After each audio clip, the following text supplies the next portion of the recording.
Hey team, we are day 3 on the dog fence. Day 1 was just materials, getting ready, tools, layout. Day 2 we did all the posts and the wire.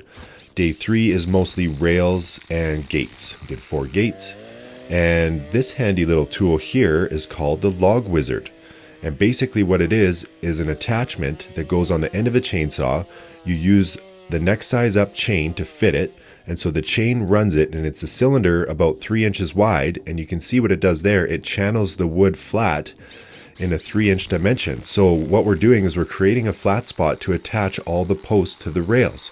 And what that's going to do is going to keep the rails from rocking or twisting or separating over time. If you just screwed a round rail to a round post, there's a lot of room for movement and failure over time. So a handy little tool there. So we do the ends and we do the middle. So we pre-mark out for those.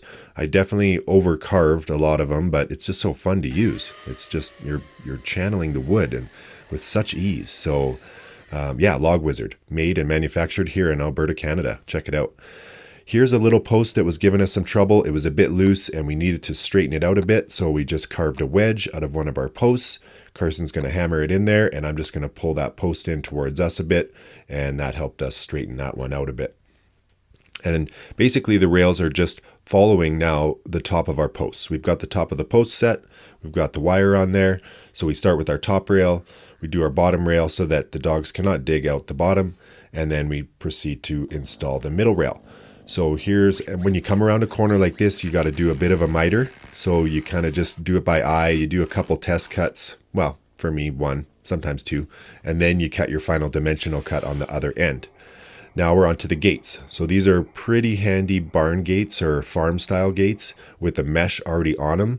So we did 1 on each corner. We did a 4-footer, 3 4-footers, and this is a 6-footer in case I ever need to get that mini hoe back in there and do some work. We put a bit bigger of a gate there, and also it's going to be easier to get the lawnmower in and out.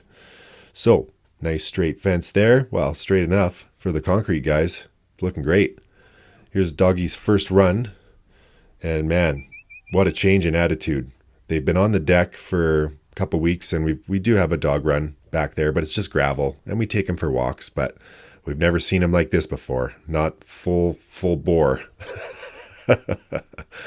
So Maya and Parker are doing very well and very happy. We've got a few more things to dial in today on the fence. Like we got to staple that wire back to our rails now, fill in a few gaps. We did have a few gaps on the gates and in other spots too that won't be a problem when they're older, but we got to fill them in while they're little. Have a great weekend, team.